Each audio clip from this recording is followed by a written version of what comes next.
V tomto videu bude Lenny opisovať zvieratko a vy, decká, spolu s našou opicou hádajte, aké zviera to je. Ideme na to! Predstavujem si, som zviera. OK, ale popíš deťom, ako vyzeráš. Vyzerám presne tak, ako ostatní členovia mojej rodiny. Ale musíš deťom povedať nejakú indíciu. Napríklad, mám chobot. A prečo by včela mala mať chobot?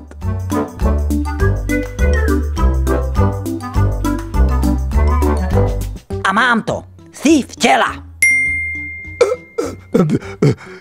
To odkiaľ toto vieš? No povedal si, že včela nemá chobot. Ja som nič také nepovedal. Povedal? Nepovedal? Povedal. Nepovedal. Prestaňte sa hádať. Ideme ešte raz. OK. Som zviera. Daj deťom indíciu. Ja nebudem nikomu nič dávať. Indícia je nápoveda. Pomôcka.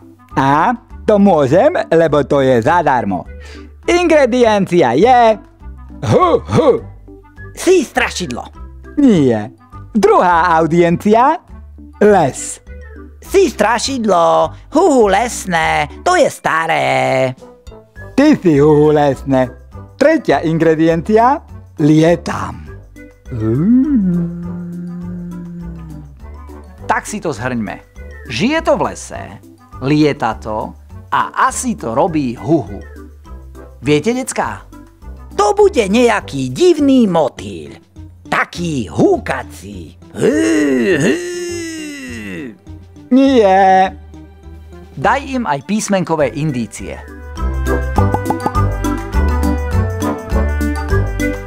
S-O? To je somár. Si somár.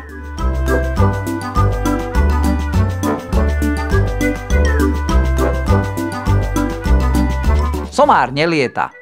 Ja si dovolím povedať, že táto opica to nikdy neuhádne. Keby bola múdra, ako napríklad sova, tak by to uhádla hneď. Už viem, je to sova. A to odkiaľ vie? Odkiaľ to vieš toto? Niekto mu musí našepkávať. Veď ja na to raz prídem. Ideme ešte raz. Nie. Ak chcete hádať ďalej, pozrite si ďalšie video z Randy Bandy.